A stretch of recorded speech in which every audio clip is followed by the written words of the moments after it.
Joel 2:28. അന്ന് ഇങ്ങനെ സംഭവിക്കും, എല്ലാവരുടെയും മേൽ എൻ്റെ ആത്മാവിനെ ഞാൻ വർഷിക്കും.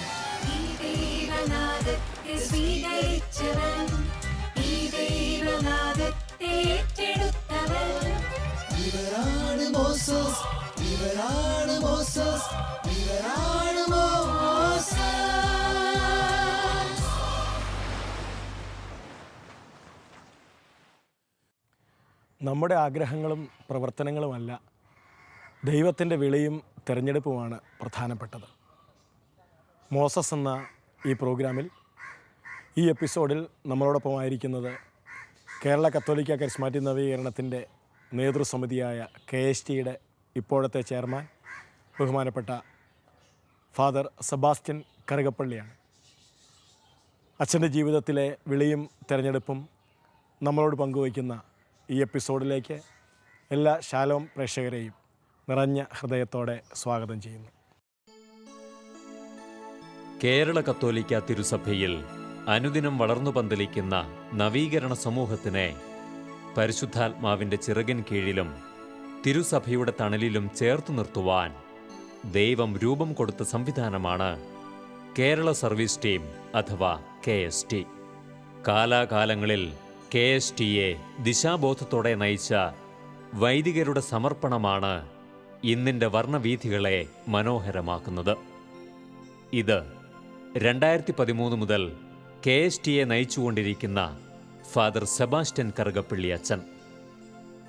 പുത്തൻ കാലഘട്ടത്തിൽ നാം ഏറ്റെടുക്കേണ്ട സുവിശേഷ ദൗത്യങ്ങളെക്കുറിച്ചും നേരിടേണ്ട വെല്ലുവിളികളെക്കുറിച്ചും കറുകപ്പള്ളി അച്ഛൻ നമ്മോട് സംസാരിക്കുന്നു. അച്ഛാ, കേരളത്തിലെ കരിസ്മാറ്റിക് നവീകരണത്തിൻ്റെ നേതൃതലങ്ങളിൽ പ്രവർത്തിക്കുകയും കരിസ്മാറ്റിക് നവീകരണത്തിലൂടെ കേരള സഭയെ ശുശ്രൂഷിക്കുകയും ചെയ്ത കേരളത്തിലെ കരിസ്മാറ്റിക് നവീകരണത്തിലെ ചെയർമാന്മാരുടെ അനുഭവങ്ങൾ പങ്കുവയ്ക്കപ്പെടുന്ന മോസസ് എന്ന പ്രോഗ്രാമിലാണല്ലോ നമ്മൾ. കഴിഞ്ഞ എപ്പിസോഡിൽ അച്ഛൻ്റെ വളരെ ചെറുപ്പം മുതലുള്ള ദൈവത്തിൻ്റെ വഴിനടത്തലുകളെക്കുറിച്ച് അച്ഛൻ സംസാരിച്ചു. കൂടുതൽ ദൈവാനുഭവങ്ങൾ, അച്ഛനെ ഈശോ നടത്തിയ വഴികൾ കേൾക്കാനായിട്ട് ഞങ്ങൾക്ക് അതിയായ ആഗ്രഹമുണ്ട്. മോസസ് എന്ന ഈ പ്രോഗ്രാമിൻ്റെ ഈ എപ്പിസോഡിലേക്ക് എല്ലാവർക്കും വേണ്ടി അച്ഛനെ ഹൃദയപൂർവ്വം സ്വാഗതം ചെയ്യുന്നു. അച്ഛാ, കഴിഞ്ഞ പ്രാവശ്യം നമ്മൾ അച്ഛൻ സംസാരിച്ചു തുടങ്ങിയത് അച്ഛൻ്റെ വളരെ ചെറുപ്പം മുതലുള്ള ദൈവത്തിൻ്റെ വഴിനടത്തലുകളെക്കുറിച്ചാണ്. അച്ഛനത് മനസ്സിലാക്കിയതൊക്കെ, അച്ഛൻ വൈദിക ജീവിതത്തിലേക്ക് പ്രവേശിച്ച കാര്യങ്ങളൊക്കെ അച്ഛൻ പറഞ്ഞു. അച്ഛന് കരിസ്മാറ്റിക് നവീകരണത്തിലേക്ക് അച്ഛൻ വളരെ ഗ്രാജുവലായിട്ട് പതുക്കെയാണ് അച്ഛൻ നവീകരണത്തിലേക്ക് കടന്നു വന്നതെന്നും പറഞ്ഞു. എന്താണ് അച്ഛന് കത്തോലിക്ക കരിസ്മാറ്റിക് നവീകരണത്തിൽ ഇപ്പോൾ അച്ഛന് ഉള്ളിൽ തോന്നിയല്ലോ നവീകരണം, കരിസ്മാറ്റിക് നവീകരണം കൊള്ളാം എന്ന് അച്ഛന് തോന്നി. എന്താണ് അച്ഛനെ നവീകരണത്തിലെ ഒരു ആകർഷണം തോന്നിയ കാര്യം എന്താണ്? ഇപ്പോൾ എൻ്റെ ഈ ഒരു KST പീരീഡ്, അതുപോലെ തന്നെ നവീകരണ നേതൃത്വ നിലയിലുള്ള ഈ പ്രവർത്തന കാലഘട്ടം എന്നെ സംബന്ധിച്ചിടത്തോളം എൻ്റെ മഹാഭാഗ്യമായിട്ടാണ് ഞാൻ കാണുന്നത്.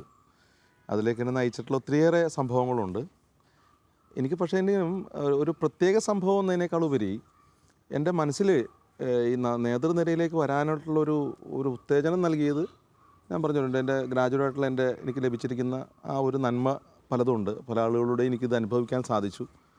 അപ്പോൾ അൽമായരുടെ ഒരു നേതൃനിരയെ വളർത്തുന്നത്, ഇപ്പോൾ പോലീസ് സ്റ്റേഷനിൽ എനിക്ക് പോകാൻ പറ്റിയില്ല, ഇല്ല. ജോലി സ്ഥലങ്ങളിൽ എനിക്ക് പോകാൻ പറ്റിയില്ല, ബിസിനസ് മേഖലകളിൽ എനിക്ക് പോകാൻ പറ്റിയില്ല. ആകെയുള്ളത് പള്ളിയിൽ വരുന്ന ആളുകളെ ഒന്ന് ഉത്തേജിപ്പിക്കുക എന്ന് മാത്രമേ എനിക്ക് സാധിക്കുകയുള്ളൂ. അതൊരു വൈദിക ജീവിതത്തിൻ്റെ ഒരു പരിമിതിയായിട്ടാണ് ഞാൻ കണക്കാക്കുന്നത്. മനസ്സിലായില്ലേ? പക്ഷേ ഈ പരിമിതി എന്തിനാണെന്ന് ഞാൻ ചിന്തിക്കാൻ തുടങ്ങി. ഞാൻ എന്തിനു വൈദികനായി എന്നുള്ള ഒരു ചിന്താഗതി എന്നെ അസ്വസ്ഥതപ്പെടുത്തിയപ്പോഴാണ് യഥാർത്ഥത്തിൽ എനിക്കിങ്ങനെ നവീകരണത്തിൽ നിൽക്കുന്ന അൽമായരെ ഒന്ന് വളർത്താൻ, സാധാരണ നമുക്കറിയാലോ അധികം ആൾക്കാരില്ല. അത് വൈദികരുടെ ഭാഗത്തുനിന്നാണെങ്കിലും മറ്റ് തലത്തിലാണെങ്കിലും അങ്ങനെ അധികം ആളുകളില്ല. തീർച്ചയായിട്ടും. അപ്പോൾ അതുകൊണ്ട് എനിക്കെന്തുകൊണ്ട് അങ്ങനെ ആളില്ല എന്ന് പറയുന്നതിന് പകരം എനിക്കെങ്കിലും ആകാമല്ലോ എന്നൊരു കാഴ്ചപ്പാടോടുകൂടെയാണ് ഞാനന്ന് മാനാട്ടുപറമ്പ് 2003 തുടങ്ങി മാനാട്ടുറുമ്പ് തിരുഹൃദയ ദേവാലയത്തിൽ വികാരിയായിരിക്കുന്നു. അപ്പം അന്ന് അവിടെ ചെറിയൊരു പ്രാർത്ഥനാ ഗ്രൂപ്പുണ്ട്. പ്രാർത്ഥനാ ഗ്രൂപ്പിൽ ആൾ ഇടയ്ക്കെന്നെ വിളിക്കും, അച്ഛാ ഒന്ന് പ്രാർത്ഥിക്കണം, കൂടെ ഇരിക്കണം എന്നൊക്കെ പറയും. ഞാൻ പോയിരിക്കും. ഞാൻ പോയിരിക്കാൻ തുടങ്ങിയപ്പോൾ എനിക്കുണ്ടായ ഒരു വിഷമം എന്ന് വെച്ചിട്ടുണ്ടെങ്കിൽ പിന്നെ എല്ലാ കാര്യം ഞാൻ ചെയ്യണം എന്നൊരു തലത്തിലേക്ക് വന്നു. അപ്പം ഞാൻ പറഞ്ഞു അങ്ങനെ ഒരു പ്രാർത്ഥനാ ഗ്രൂപ്പ് ഇവിടെ ആവശ്യമില്ല. കാരണം പള്ളിയിൽ വൈദികർ എല്ലാ കാര്യം നേതൃത്വം കൊടുക്കുന്നുണ്ട്. പ്രാർത്ഥനാ ഗ്രൂപ്പിൽ ഞങ്ങൾ നേതൃത്വം കൊടുക്കണമെന്ന് വെച്ചാൽ പിന്നെ നിങ്ങളെന്തിനാ? നിങ്ങൾ വളരാനായിട്ടുള്ളൊരു സാധ്യത ഉള്ളത് ഇവിടെയാണ്, പ്രാർത്ഥിച്ചും വചനം പറഞ്ഞും ഒക്കെ. അതുകൊണ്ട് പ്രാർത്ഥനാ സമയത്ത് ഞാൻ വരില്ല. വചനം നിങ്ങൾക്ക് ഒന്ന് വിവരിച്ചു തരാൻ വേണ്ടി ഞാൻ ആഴ്ചകളിൽ വന്നുകൊള്ളാം. അതുകൊണ്ട് എനിക്ക് കൂടെ ഇരിക്കാൻ ആഗ്രഹമുണ്ട്. പക്ഷേ എങ്കിലും അവരൊന്നും ചെയ്യാൻ സ്വയം ഒന്നും ചെയ്യാത്തത് കൊണ്ട് ഞാൻ അതൊന്നും പതിയൊന്നും മാറി കുറച്ച് സമയത്ത് ചെല്ലും, അവിടെ ഇരുന്ന് വചനം കൊടുത്തിട്ട് ഞാൻ തിരിച്ചു പോരുകയും ചെയ്യും. അങ്ങനെ ഒരു കാരണം അവർ വളരട്ടെ എന്ന് വിചാരിച്ചിട്ടാണ്. ഞാൻ ചിന്തിരുന്നാൽ ചിലപ്പോൾ ഞാൻ തന്നെ പിന്നെയും എല്ലാം ചെയ്യേണ്ടി വരും. അപ്പോൾ അതുകൊണ്ട് അവരെ സ്വയം വളർത്താൻ വേണ്ടി അങ്ങനെ ആ ഒരു തലത്തിൽ അൽമായരെ വളർത്തണം എന്നുള്ളൊരു ആഗ്രഹം എൻ്റെ ഉള്ളിൽ വന്നതുകൊണ്ടാണ് ഞാനങ്ങനെ ഈ ഒരു നേതൃനിരയിലേക്ക് ഗ്രാജുവലായിട്ട് വരാൻ കാരണം. സബ്സോണിൻ്റെ ആനിമേറ്റർ ആകുന്നതും സോണിൻ്റെ ആനിമേറ്റർ ആകുന്നതും ഒക്കെ കാരണം അങ്ങനെയാണ്. അപ്പോൾ അതുകൊണ്ട് തന്നെ ഈ വ്യക്തിപരമായി ഒത്തിരിയേറെ എന്നെയും അത് വളർത്തിയിട്ടുണ്ടെന്നുള്ളത് സത്യമാണ്. തിരുസഭയുടെ നവീകരണ ചൈതന്യം ഉജ്ജ്വലിക്കേണ്ടത് ഇടവക തലത്തിലാണ്. പരസ്പരമുള്ള സ്നേഹവും കരുതലും കൂട്ടായ്മയിലുള്ള പ്രവർത്തനങ്ങളും വഴി വിശുദ്ധിയുടെ പടവുകളിലേക്ക് ചേർക്കപ്പെടുവാനും അനുദിനം കൂദാശ ജീവിതത്തിൽ മുന്നേറുവാനും നമുക്ക് കഴിയണം. വിശുദ്ധിയിൽ വളരുന്ന സമൂഹത്തിന് മാത്രമേ സഭയെ വിശുദ്ധിയിൽ പരിപാലിക്കുവാനും ശുശ്രൂഷിക്കുവാനും കഴിയുക എന്ന് തിരിച്ചറിയുക. അച്ഛൻ പറഞ്ഞല്ലോ, കരിസ്മാറ്റിക് നവീകരണത്തിൽ പ്രത്യേകിച്ച് അൽമായർ വളരണം, നേതൃത്വത്തിൽ വളരണമെന്നുള്ള ഒക്കെ നവീകരണത്തിൽ അച്ഛൻ ഇപ്പം കരിസ്മാറ്റിക് നവീകരണമായിട്ട് അച്ഛൻ പതുക്കെ അടുക്കാൻ തുടങ്ങി, അല്ലെങ്കിൽ പ്രേ ഗ്രൂപ്പുകളും ഒക്കെ ആയിട്ട് ബന്ധപ്പെടാൻ തുടങ്ങി. അച്ഛൻ അന്ന് കരിസ്മാറ്റിക് നവീകരണത്തിൽ ഇപ്പോൾ എന്തൊരു സാധ്യതയാണ് നവീകരണത്തിൽ അച്ഛൻ ഈ നവീകരണ മുന്നേറ്റം എന്ത് സഭയ്ക്ക് നൽകുമെന്ന് അങ്ങനെയുള്ള തോന്നൽ അച്ഛൻ എന്തായിരിക്കും അച്ഛൻ? ശരിക്കും പറഞ്ഞിട്ടുണ്ടെങ്കിൽ നവീകരണ മേഖലയിലുള്ള വ്യക്തികൾക്ക് സഭയെ വളർത്താൻ പറ്റും. സഭയെന്ന് പറഞ്ഞാൽ ഞാൻ കാണുന്ന എൻ്റെ ഇടവകയാണ്. കാരണം ഇടവക വളരുന്നത് കുറേ സംഘടനകൾ മാത്രം വലുതാകുന്നതുകൊണ്ടല്ല, ആത്മീയരെയും കൂടി കൂടെ വളരുന്നതിലൂടെയാണ് ശരിക്കും പറഞ്ഞാൽ ഇടവക വളരുന്നത്. അപ്പോൾ അങ്ങനെ വളരാനുള്ള ഏറ്റവും വലിയ സാധ്യത കരിസ്മാറ്റിക് നവീകരണമാണ്. കാരണം നവീകരണത്തിലുള്ള ആളുകൾ ഈ സംഘടനകളിലും അതുപോലെ തന്നെ കൈക്കാരന്മാരായും കുടുംബയൂണിറ്റിൻ്റെ പ്രേക്ഷിത പ്രവർത്തനത്തിലും ഒക്കെ വന്നു കഴിയുമ്പോൾ അതൊരു ആത്മീയമായ ഒരു നേതൃപാഠവും മാത്രമല്ല, ഒരു ആത്മീയ ടച്ച് കൂടെ അതിലുണ്ടാവും. മറ്റേന്ന് വെച്ചിട്ടുണ്ടെങ്കിൽ എന്ത് ചെയ്യുന്നു, കുറേ ആളുകൾ വിളിച്ചു കൂട്ടുന്നു, കുറേ ബിസിനസ് കാര്യങ്ങൾ ചർച്ച ചെയ്യുന്നു, പറഞ്ഞു കൊടുക്കുന്നു. പക്ഷേ യഥാർത്ഥത്തിൽ സഭയുടെ ഉദ്ദേശം എന്താണ്? സഭയുടെ ഉദ്ദേശം എന്ന് വെച്ചിട്ടുണ്ടെങ്കിൽ നാട് മുഴുവനും ക്രിസ്തുവിൻ്റെ നാമത്തിൽ സ്നാനപ്പെടുക എന്നുള്ളതാണല്ലോ. അപ്പോൾ ക്രിസ്തുവിൻ്റെ സ്നാനം സ്വീകരിക്കുന്ന നമ്മളെല്ലാവരും ഏക ശരീരമാണെന്നുള്ള വിശുദ്ധ പൗലോസ് അപ്പോസ്തലൻ്റെ വാക്കുകൾ അന്വർത്ഥമാക്കാൻ നവീകരണത്തിലുള്ള വ്യക്തികൾക്ക് സാധിക്കും.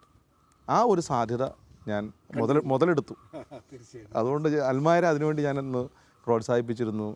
അങ്ങനെ ബൈബിൾ കൺവെൻഷൻ സംഘടിപ്പിക്കാനും ധ്യാനങ്ങൾ കൊടുക്കാനും അതുപോലെ തന്നെ പ്രാർത്ഥനാ ഗ്രൂപ്പിൽ ആളുകളെ സംഘടിപ്പിക്കാനും. കാരണം പ്രാർത്ഥനാ ഗ്രൂപ്പ് വളരുന്നതാണ് ഇടവകയുടെ പല ദിശാബോധങ്ങൾക്കും കാരണമാവുന്നത്. അതായത് എനിക്കൊരു അനുഭവമുണ്ട്. അതായത് വൈപ്പിൻ ബൈബിൾ കൺവെൻഷൻ തുടങ്ങുന്നത് ഞാനാണ്.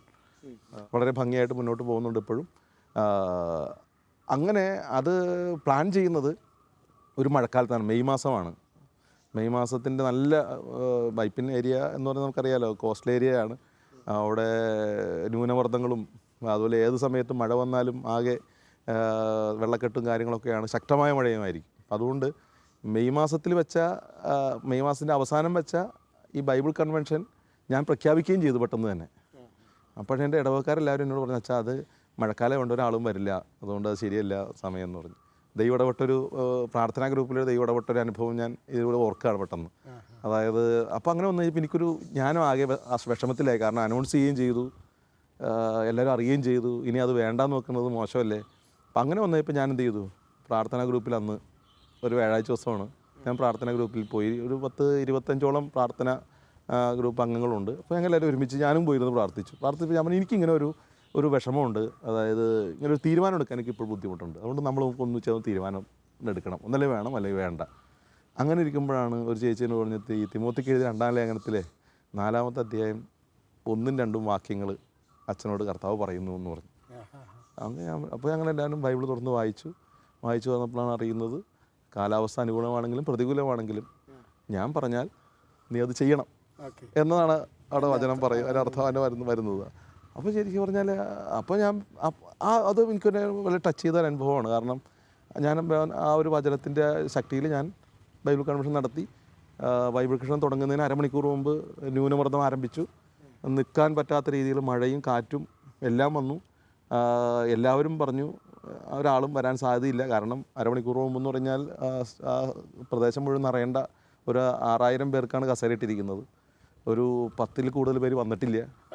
അങ്ങനെ ഇരിക്കുന്ന അവസരത്തിൽ ദൈവം പറഞ്ഞത് ശരിയായോ എന്നൊരു തോന്നൽ പോലും എനിക്കുണ്ടായി. പക്ഷേങ്കിലും ഞാൻ അന്ന് കുർബാന ചൊല്ലി.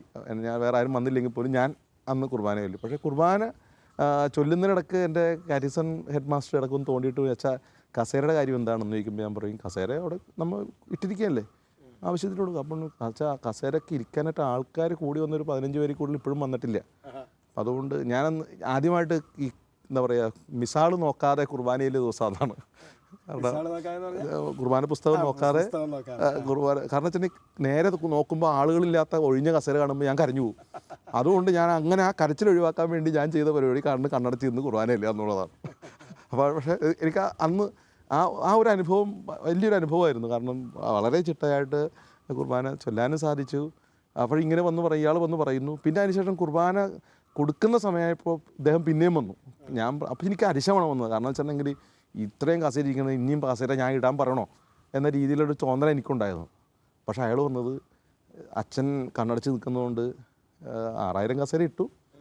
ഞങ്ങൾ കൂടാതെ അടുത്ത സ്ഥലത്ത് നിന്ന് 2000 കസേര കൂടി എടുത്തു.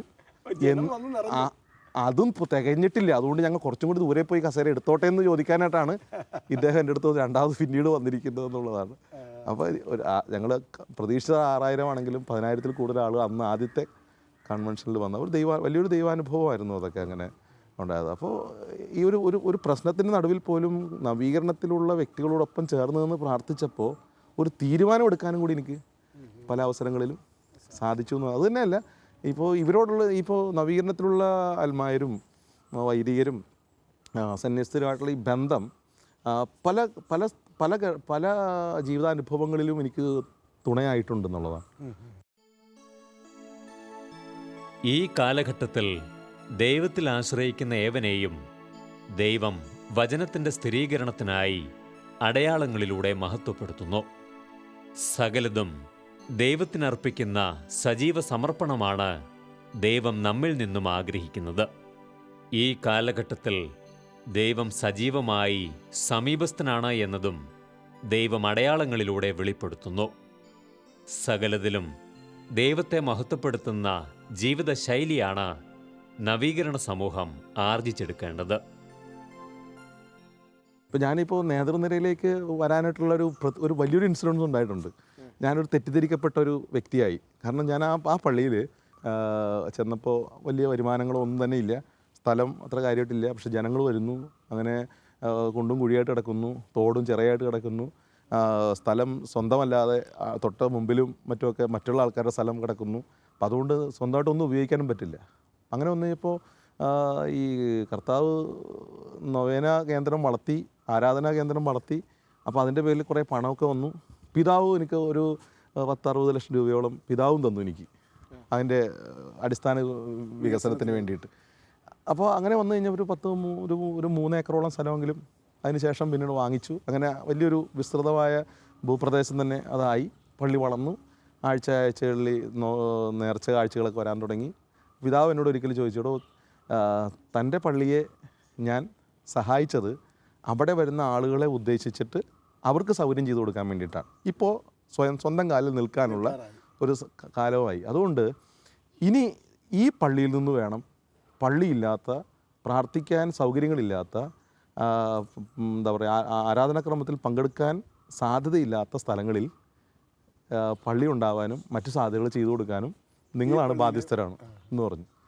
അപ്പോൾ പിതാവ് അപ്പോൾ ഞാൻ എന്താ ചെയ്യേണ്ടതെന്ന് വെച്ചപ്പോൾ ഞാൻ തനിക്ക് തന്ന പൈസയിൽ നിന്ന് ഒരു 40 ലക്ഷം രൂപ എനിക്ക് തിരിച്ചു തരണമെന്ന് പറഞ്ഞു.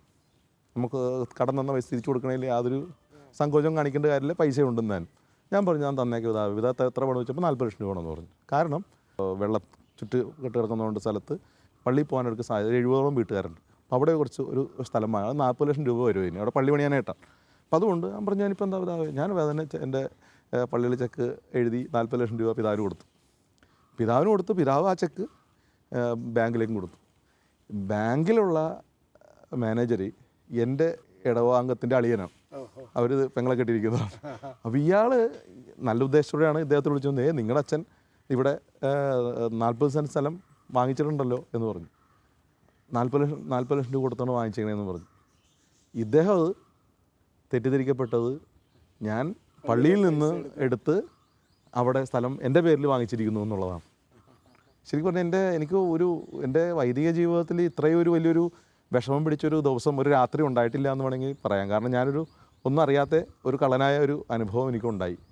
കാരണം അതിൻ്റെ പിറ്റേ ആഴ്ചയിൽ എനിക്ക് ആ പള്ളി, അതായത് ഇപ്പോൾ പുതിയ പള്ളി പണിയാനായിട്ട് പിതാവിൻ്റെ കല്ലിടപ്പെടേണ്ട പള്ളിയാണ്. 15-ാം തീയതിയാണ് ഈ സംഭവം ഉണ്ടാകുന്നത്, 21-ാം തീയതി കല്ലിടേണ്ടതാണ്. അപ്പോൾ അങ്ങനെ എല്ലാം കല്ലിടാനും പിതാവൊക്കെ വരേണ്ട സമയത്താണ് ഇങ്ങനെ ഒരാഴ്ച മുമ്പാണ് ഈ സംഭവം ഉണ്ടാകുന്നത്. അപ്പം ഞാൻ അന്ന് രാത്രി എനിക്ക് പറഞ്ഞാൽ തെറ്റിദ്ധരിക്കപ്പെട്ട് അതൊറ്റ രാത്രി കൊണ്ട് അങ്ങനെയാണല്ലോ. കാരണം നമ്മൾ പള്ളിയിൽ പരസ്യം ചെയ്താൽ പോലും എത്തുകയില്ല. പക്ഷേ ഒറ്റ രാത്രി കൊണ്ട് എല്ലാവരും തന്നെ അറിഞ്ഞു. പക്ഷെ എനിക്കുണ്ടായത് ഞാൻ ഈ 5-5.25 വർഷത്തോളം അവിടെ സേവനം ചെയ്തിട്ട് ഒരാൾ പോലും എന്നോട് ഇതിൻ്റെ സത്യാവസ്ഥ വിളിച്ച് ഇതുകൊണ്ട് ചോദിച്ചില്ലല്ലോ എന്നൊരു വിഷമം എനിക്കുണ്ടായി. അത് ചില സമയത്ത് നമ്മളെല്ലാവരുടെ മുമ്പിൽ ഒറ്റപ്പെട്ടു പോകുമെന്ന് പറയില്ലേ, എന്തെല്ലാം ഉപകാരം ചെയ്താലും എന്തെല്ലാം നന്മ ചെയ്താലും അവസാനം കർത്താവല്ലാതെ വേറെ ആളും കൂടെ ഉണ്ടാവില്ലെന്ന് അന്ന് മനസ്സിലായി, ബോധ്യപ്പെട്ടു എനിക്ക്. അപ്പോൾ ആ ബോധ്യം എൻ്റെ ജീവിതത്തിൽ ഒത്തിരി എന്നെ സമാധാനിപ്പിച്ചിട്ടുണ്ട്. എന്നെ വിഷമിപ്പിക്കുകയല്ല ചെയ്തത്.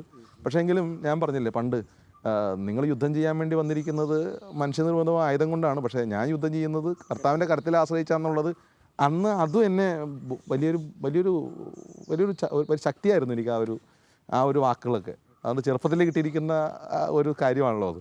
കാരണം വളരെ ചെറുപ്പത്തിൽ ആഴപ്പെട്ടു പോയ ഒരു വിശ്വാസം ഉള്ളിൽ കിടക്കുന്നതുകൊണ്ട് എത്ര വളർന്നിട്ട് എന്ത് സംഭവിച്ചാലും അതിലേക്ക് തന്നെ നമ്മൾ ചെല്ലുമെന്ന് പറയുന്നത് പോലെ ആ ഒരു സ്നേഹാനുഭവം എൻ്റെ ഉള്ളിൽ കിടന്നതുകൊണ്ട് എനിക്ക് വലിയൊരു പ്രശ്നത്തിലേക്കൊന്നും ഞാൻ പോയില്ല. ഞാൻ ഉടനെ ചിന്തിച്ചത് പ്രകാരമാണ്, എൻ്റെ ജീവിതത്തിൽ എന്തോ ദൈവം ആഗ്രഹിക്കുന്നുണ്ട് ഈ സംഭവത്തിലൂടെ. പള്ളി പണിയേണ്ട ആവശ്യമാണോ ഇല്ലയോ എന്ന് ചിന്തിക്കണം. അന്ന് രാത്രി ഞാനൊരു തീരുമാനം എടുത്തു. ഏതായാലും കല്ലിടുന്നതിന് മുമ്പ് ഇങ്ങനൊരു സംഭവം ഉണ്ടായിരിക്കുന്നതിന് കാരണം ഇത് പള്ളി പണിയപ്പെടേണ്ട സമയമല്ല എന്ന് എന്നെ ബോധ്യപ്പെടുത്തുന്നതാണ്. രണ്ടാമതായിട്ട് എനിക്ക് തോന്നിയത്, ഇത്രയും വർഷമായി ഞാൻ പള്ളി കല്ലിടുകയാണെങ്കിൽ ഒരു 4-5 വർഷം കൂടി ഞാൻ അവിടെ ശുശ്രൂഷിക്കേണ്ടി വരും. തീരാതെ എനിക്ക് പോകാൻ പറ്റിയാൽ. അപ്പം അങ്ങനെയെങ്കിൽ ഈ സമയത്ത്, അതായത് ആ കല്ലിടുന്നതിന് 2 ദിവസം മുമ്പ് ഇങ്ങനെ സംഭവം ഉണ്ടാകുന്നുവെങ്കിൽ അതിൻ്റെ അർത്ഥം എനിക്ക് വഴി മാറേണ്ട സമയമായി എന്ന് കർത്താവിനെ തോന്നിപ്പിക്കുന്നതാണ്. അപ്പം അദ്ദേഹത്തിലൂടെ എന്നെ മറ്റൊരു തരത്തിലേക്ക് എന്നെ വഴിതിരിച്ച് വിടുകയാണെന്നൊരു ബോധ്യം എൻ്റെ ജീവിതത്തിൽ വന്നപ്പോൾ എനിക്ക് അദ്ദേഹത്തോട് സ്നേഹമാണ്. പിന്നെ ഞാൻ രാവിലെ എഴുന്നേക്കുന്നത്, കുർബാനയ്ക്ക് എഴുന്നേക്കുന്നത് അദ്ദേഹത്തോടുള്ള സ്നേഹത്തോടാണ്. അന്ന് ഞാൻ ആ സ്നേഹത്തോടെ കുർബാനയിൽ ഞാൻ പറഞ്ഞു,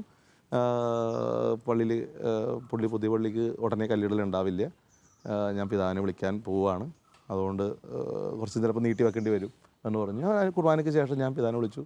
വിളിച്ചപ്പോൾ പിതാവ് പറഞ്ഞു, താനെന്ത് എന്തോ ചെയ്യണമെന്ന് ചോദിച്ചപ്പോൾ ഞാൻ ഇങ്ങനെ സംഭവമുണ്ട് പിതാവ് കൊടുത്ത ചെക്ക് ഞാൻ തന്ന ചെക്ക് തന്നെയാണ്, പക്ഷേ ആൾക്കാർ തെറ്റിദ്ധരിച്ചിരിക്കുന്നത് ഞാൻ സ്ഥലം സ്വന്തം പേരിൽ വാങ്ങിച്ചിരിക്കുന്നു എന്നുള്ളതാണ്. പിതാവ് പറഞ്ഞു, അത് ഞാനല്ലേ വാങ്ങിച്ചത്, എനിക്ക് കുഴപ്പമൊന്നുമില്ല, എനിക്കിപ്പോൾ എന്നാ വിഷമിക്കേണ്ട കാര്യമുണ്ട്. അതല്ലേ പിതാവ്, ഇങ്ങനെ ഒരു സാമ്പത്തികമായ കാര്യത്തിൻ്റെ പേരിലൊരു മോശപ്പേര് അത് ഒരാളാണെങ്കിലും പറഞ്ഞപ്പോൾ അതൊരു വിഷമം എനിക്കുണ്ട്. എനിക്ക് തോന്നുന്നു എനിക്ക് ഇവിടെ നിന്ന് മാറാനുള്ള സമയമായി എന്നാണ് പിതാവെ തോന്നണമെന്ന് പറഞ്ഞു. പിന്നെ അതിൻ്റെ സമയമൊന്നും ആയിട്ടില്ലടോ എന്നു പറഞ്ഞു. ഞാൻ കല്ലിടാൻ വരട്ടെ പിതാവെ, അത് ബ്ലോക്ക് ചെയ്തേക്കാൻ പറഞ്ഞു. അങ്ങനെ ആ കല്ലിടൽ അവിടെ അവസാനിച്ചു. പിറ്റേന്ന് പിതാവ് എന്നെ ഇങ്ങോട്ട് വിളിച്ചു. പിതാവ് വിളിച്ചിട്ട് എന്ത് പറയണ്ടോ, അപ്പോൾ എന്നെ കുട്ടാന്നാണ് വിളിക്കണത് പിതാവ്. എന്നെ ആൾക്കാരുടെ മുമ്പിൽ വെച്ച് സെബാസ്റ്റിനെ കറുകപ്പള്ളി എന്നൊക്കെ വിളിച്ചാലും പേഴ്സണലി ചെന്ന് കാണുമ്പോഴാണെങ്കിലും ഫോൺ വിളിച്ചാലും എന്താടാ കുട്ട എന്ന് ചോദിക്കുള്ളൂ. അപ്പോൾ എടാ കുട്ടാന്ന് വിളിച്ചാൽ അതിൻ്റെ അർത്ഥം പിതാവാണ് നിലക്കലെന്നാണ്. അപ്പോൾ എന്താടാ കുട്ട എന്ന് ചോദിച്ചപ്പോൾ പിതാവ് പറഞ്ഞ്, പിതാവ് എനിക്ക് ഇച്ചിരി അസ്വസ്ഥത എൻ്റെ മനസ്സിലുണ്ട്, കാരണം എനിക്കിവിടെ നിന്ന് മാറാനുള്ള സമയമായെന്നാണ് എനിക്കൊരു തോന്നൽ പ്രാർത്ഥിക്കുമ്പോൾ കിട്ടുന്നത് എന്ന് പറഞ്ഞു. അപ്പോൾ പിതാവ് പറഞ്ഞത്, എങ്കിൽ ഞാനൊരു കാര്യം തന്നെ ചോദിക്കട്ടെ എന്ന് ചോദിച്ചാൽ പിതാവ് ചോദിക്കുക. പിതാവ് പറഞ്ഞത് രൂപതയ്ക്കൊരു കരിസ്മാറ്റിക് ഡയറക്ടർ ഇതുവരെയായിട്ട് എടുക്കാൻ പറ്റിയിട്ടില്ല. പല ആൾക്കാരോടും ചോദിച്ചു, പല ആൾക്കാർക്കും പറ്റിയല്ല എന്നാണ് പറഞ്ഞിരിക്കുന്നത്. അപ്പോൾ അതുകൊണ്ട് തനിക്ക് പറ്റുമോ എന്ന് ചോദിച്ചു. ഞാൻ പറഞ്ഞു ചിലപ്പോൾ അതിലേക്കായിരിക്കും എന്നെ കർത്താവ് വഴി തിരിച്ചേക്കണത്. അതുകൊണ്ട് പിതാവിന് ഞാൻ പറ്റുന്നതാണെന്നെങ്കിൽ പിതാവ് ആക്കിക്കോളാൻ പറഞ്ഞു. ഞാൻ 21-ാം തീയതിക്ക് മുമ്പ് ഒരാഴ്ച കൊണ്ട് തന്നെ സ്ഥലം മാറി പുതിയ വികാരി വന്നു. ഞാൻ രൂപതര ഡയറക്ടറായി. അങ്ങനെ ഡയറക്ടർഷിപ്പിലേക്ക് വന്നു. പിന്നീടാണ് സോണിൻ്റെ ആനിമേറ്റർ ആകുന്നത്. സോണിൻ്റെ ആനിമേറ്ററിൻ്റെ സമയം എന്ന് വെച്ചാൽ KST റീകോൺസ്റ്റിറ്റ്യൂഷൻ നടക്കുന്ന സമയമാണ്. ആ സമയത്ത് ഇവിടെ സോണിൻ്റെ ആനിമേറ്റർമാരും കൂടി വരണം. അങ്ങനെ വന്ന സമയത്ത് അച്ഛന്മാരെ പരിചയപ്പെടുത്തിക്കൊണ്ടിരിക്കുന്ന സമയമാണ്. അപ്പോൾ അച്ഛന്മാരെ ഞാനും കയറി പരിചയപ്പെടുത്താൻ പറഞ്ഞു. ഞാനും പരിചയപ്പെടുത്തിയതിന് ശേഷം എനിക്ക് കാക്കാനായിട്ടൊരു പ്രസംഗം ഉണ്ടായിരുന്നു. പ്രസംഗത്തിന് ഞാൻ പോവുകയും ചെയ്തു. പരിചയപ്പെടുത്തി കഴിഞ്ഞാൽ പ്രസംഗത്തിന് പോയി. പ്രസംഗം കഴിഞ്ഞപ്പോൾ എൻ്റെ മൊബൈലിൽ ആൾക്ക് ഇവിടുന്ന് സിസ്റ്റർ വിളിച്ചിട്ട് പറഞ്ഞു, അച്ഛൻ്റെ പേരാണ് ഇവിടെ വോട്ടിങ്ങിൽ വന്നിരിക്കുന്നത്. KST മെമ്പറായിട്ട് അല്ല, ആ പ്രാഥമിക റൗണ്ടിൽ വന്നിരിക്കുന്നത്. അപ്പം അതുകൊണ്ട് അച്ഛനിവിടെ വരണമെന്ന് പറഞ്ഞു. അപ്പം ഞാൻ പറഞ്ഞു എനിക്കിതിനെക്കുറിച്ചൊന്നും അറിയാൻ പാടില്ല, നവീകരണത്തെക്കുറിച്ച് പോലും നമുക്ക് വലിയ ബോധ്യം ഒന്നും അറിയാൻ പാടില്ല, അത് തന്നെ എനിക്ക് പരിചയമില്ല, ഒന്നും കാര്യത്തൊന്നും അറിയാൻ പാടില്ല എന്ന് പറഞ്ഞു. അച്ഛൻ വന്നാൽ മതി, പിതാവിനോട് ഞങ്ങൾ പറഞ്ഞിട്ടുണ്ടെന്ന് പറഞ്ഞു. അപ്പോൾ ഞാൻ പിതാവ് പറഞ്ഞു. പിതാവ് പറഞ്ഞിട്ടുണ്ട്. ഞാനിവിടെ വന്നപ്പോൾ തെരഞ്ഞെടുപ്പിൽ ഞാനും അകത്തുണ്ട്. അങ്ങനെയാണ് നേതൃനിരയിലേക്ക്. അപ്പോൾ ഈ ഒരു വഴിതിരിച്ചുവിടൽ അപ്പോഴും അവിടെയും ഉണ്ടായിരുന്നു. അല്ല, തീർച്ചയായിട്ടും അച്ഛൻ്റെ ജീവിതത്തിലെ എല്ലാ സ്ഥലത്തും ഈ കറക്റ്റ് ഇങ്ങനെ വഴിതിരിച്ചു ഉണ്ടായിരുന്നു. ചൂണ്ടുപോലെ വെച്ചേക്കണ പോലെ. അല്ല, ഇത് തന്നെയാണെങ്കിൽ പോലും അന്ന് അങ്ങനെ ഒരു സംഭവം ഉണ്ടായില്ലായിരുന്നെങ്കിൽ അച്ഛനിപ്പോൾ ഉദാഹരണത്തിന് അച്ഛനെ ആ ഇടവകയിലെ ആൾ സംശയിക്കുന്നില്ലായിരുന്നെങ്കിൽ അച്ഛൻ ചിലപ്പോൾ ആ പണി തുടരും.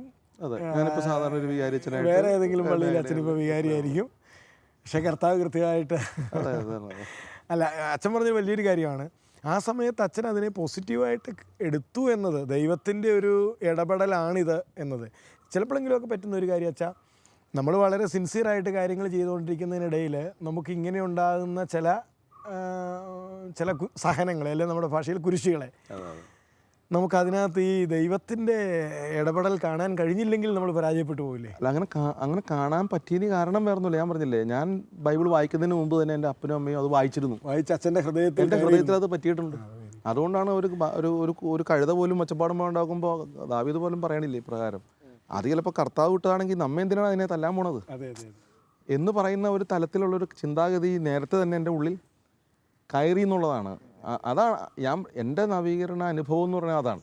നമ്മുടെ മുമ്പിൽ വരുന്ന ഒരു പ്രതിസന്ധി എന്ന് വെച്ചാൽ അത് ഒരു പിശാചിൻ്റെ ഇടപെടലല്ല, അതൊരു ദൈവത്തിൻ്റെ ഇടപെടൽ തന്നെയാണെന്നേ. ദൈവത്തിൻ്റെ ഇടപെടൽ. നമ്മളിപ്പോൾ പലരും പല പ്രശ്നങ്ങളും വരുമ്പോൾ ഉടനെ തന്നെ പിശാചിനാണ് കറക്കപ്രതിയില്ലാത്തത്. അതെ, പെട്ടെന്ന് നമുക്ക് പറയാൻ എളുപ്പം സാത്താൻ്റെ തട്ടിപ്പാണെന്നോ ഇടപെടലാണ്. പക്ഷെ അതിലൂടെ ഒരു ദൈവം ഒരു നന്മയിലേക്ക് നമ്മളെ തിരിച്ചുവിടുന്ന ഒരു ഘടകമാണ്. അങ്ങനെ ഒരു വ്യക്തിക്ക് അത് പറ്റുള്ളൂ എന്നാണെങ്കിൽ അതിലല്ലേ കർത്താവ് ഉപയോഗിക്കുള്ളൂ. തീർച്ചയായിട്ടും. ശരിക്കും പറഞ്ഞാൽ ആ ഒരു മനുഷ്യനെ സംബന്ധിച്ചിടത്തോളം ഞാൻ കാണുന്നത് ആ പോലീസുകാരൻ്റെ അതേ തലത്തിൽ നിൽക്കുന്ന, ഞാൻ വൈദികണമെന്ന് ദൈവം ആഗ്രഹിച്ചപ്പോൾ ഒരു പോലീസുകാരനെ അയച്ചു. ഞാനിപ്പോൾ കരിസ്മാറ്റിക് നേതൃത്വത്തിലേക്ക് വരണമെന്ന് ആഗ്രഹിച്ചപ്പോൾ കർത്താവ് ഒരു ഇടവക്കാരനെ അയച്ചു. അതാണ് എനിക്ക് കാണാൻ സാധിക്കുന്നത്. ഈ കഴിഞ്ഞ ദിവസം ഈ കൊച്ചുദേശിയുടെ ജീവചരിത്രം വായിച്ചപ്പോൾ അവിടെ ഒരു സംഭവം പറയുന്നുണ്ടല്ലോ, ആർക്കും മെരുങ്ങാത്ത ഒരു മുതിർന്ന സന്യാസിനി, അവരെ കർത്താവ് ഇവരെ കൊച്ചുദേശിയെ ഏൽപ്പിച്ചു കൊടുത്തു. അപ്പോൾ കൊച്ചുദേശിയ പറയുന്നത് ഇങ്ങനെയാണ്, ഞാനെപ്പോഴും ഇനി പുഞ്ചിരിക്കുകയേ ചെയ്യുള്ളൂ എന്ന് പറയണം. അപ്പോൾ കുറച്ച് നാൾ കഴിഞ്ഞപ്പോൾ ഈ സന്യാസിനിക്ക് മനംമാറ്റം ഉണ്ടായി കഴിയുമ്പോൾ ഈ സന്യാസിനിയോട് ഈ മുതിർന്ന സന്യാസിനി ചോദിക്കുന്നുണ്ട്, നിനക്ക് എങ്ങനെ പറ്റിയത് എന്ന് ചോദിക്കുമ്പോഴാണ് ദൈവമാണത് എന്നെ അങ്ങനെ ആക്കിയത്. അപ്പോൾ ആ തരത്തിലേക്ക് തിരിച്ചുവിടാനായിട്ട് എന്നെ കർത്താവ് ഉപയോഗിച്ചതാണെന്ന് പറയുന്ന തരത്തിലുള്ളൊരു ഇടപെടൽ എപ്പോഴും ഞാൻ ദൈവത്തെ കാണുന്നുള്ളതാണ്. അച്ഛൻ എന്ത് തോന്നുന്നു തിരിഞ്ഞു നോക്കുമ്പോൾ കരിസ്മാറ്റിക് നവീകരണത്തിൻ്റെ ഒരു നേതൃതലത്തിലേക്ക് വന്ന് അച്ഛൻ ഫുൾ ടൈം അച്ഛൻ കരിസ്മാറ്റിക്കാണിപ്പോൾ. അതിന് കാരണം ഇങ്ങനെയൊരു വഴിയും ഉണ്ടായി. അച്ഛൻ ഇപ്പോൾ സന്തോഷവാനാണോ? തീർച്ചയായിട്ടും ഞാൻ സന്തോഷവാനാണ്. കാരണം എന്നെ നന്നായിട്ട് കർത്താവ് ഉപയോഗിക്കുന്നുണ്ട്. കർത്താവ് നമ്മുടെ ദൈവവിളി എന്ന് പറഞ്ഞാൽ ആ ഒരു തലത്തിൽ എനിക്ക് ചെയ്യാനായിട്ട് വളരെ ഭംഗിയായിട്ട്, ആരെക്കാളും കൂടുതൽ എന്ന രീതിയിൽ തന്നെ എൻ്റെ കർത്താവ് ഇഷ്ടപ്പെടുന്നു എന്ന് എനിക്കൊരു തോന്നലും എൻ്റെ ഉള്ളിലുണ്ട്. ഞാനത് ഭംഗിയായിട്ട് കർത്താവിനോട് സഹകരിക്കുന്നുമുണ്ട്. അതുകൊണ്ട് ഞാൻ സന്തോഷവാനാണ്, സംതൃപ്തനാണ്. അച്ഛൻ്റെ ഈ സന്തോഷത്തിൽ ഞങ്ങളും പങ്കുചേരുന്നു. അച്ഛനെ ദൈവം നന്നായിട്ട് ഉപയോഗിക്കുന്നുണ്ട്, ഞങ്ങളും അത് അനുഭവിക്കുന്നുണ്ട്.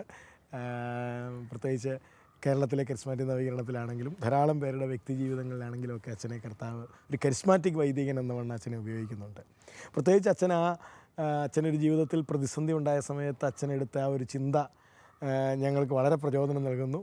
പ്രത്യേകിച്ച് അച്ഛനെക്കുറിച്ച് ഒരു ആരോപണം ഉന്നയിച്ച ആളെ പിറ്റേന്ന് സ്നേഹത്തോടെ, അയാളോടുള്ള സ്നേഹത്തോടെ ബലിയർപ്പിക്കാൻ കഴിഞ്ഞ അച്ഛൻ്റെ ആ ഒരു വീക്ഷണം, ഇതൊക്കെ കരിസ്മാറ്റിക് നവീകരണത്തിൻ്റെ അടിസ്ഥാനപരമായ ചില കാര്യങ്ങൾ തന്നെയാണ്.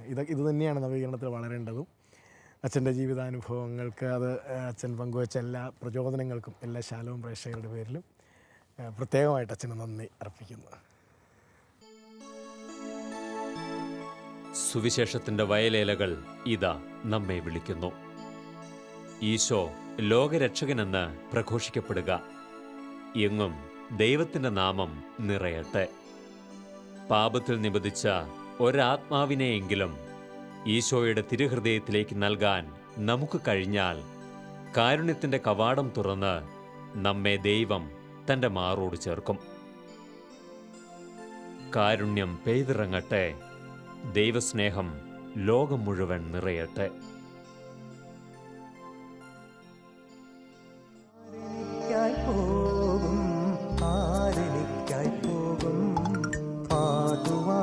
വചനം ഏകുവാനൊരു സാക്ഷ്യം.